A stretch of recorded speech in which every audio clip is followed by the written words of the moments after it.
Biraz zor oldu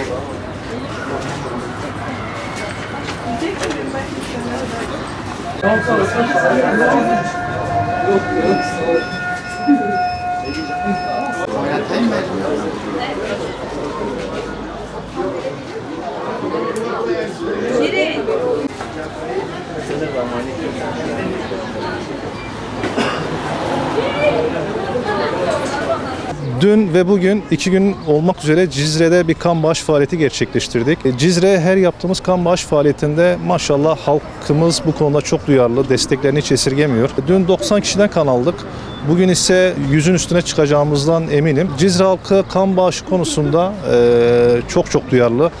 Her geldiğimizde desteklerini bizden esirgemiyor. Bunların bu destekleri bizi onur ediyor.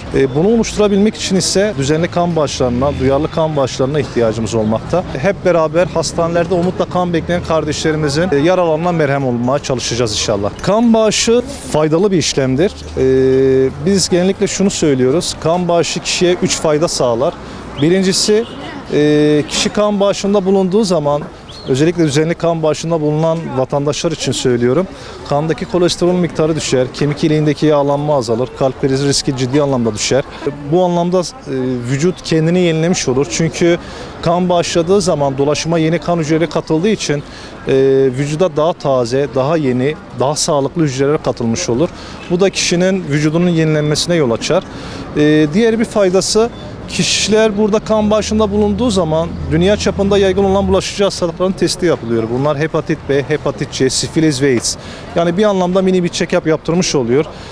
Herhangi bir sıkıntısının olup olmadığını öğrenmiş oluyor. Üçüncü ve en önemli faydası ise 3 kişinin hayatını kurtarmış oluyor. Bu bir bebek olabilir, bir sıkıntılı gebelik geçiren hamile bir bayan olabilir, kanser hastası olabilir, trafik kazasında yaralanan kardeşlerimiz olabilir.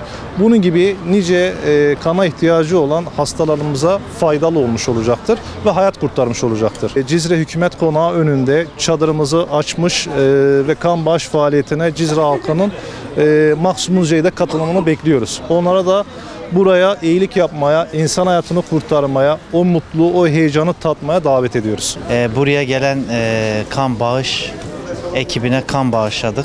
Yani kanın Türkiye'de bulunduğumuz bölgede ne kadar önemli olduğunun bilincinde olarak, yani bir vatandaşlık bilincini bilerek geldik. Buraya kanımızı verdik.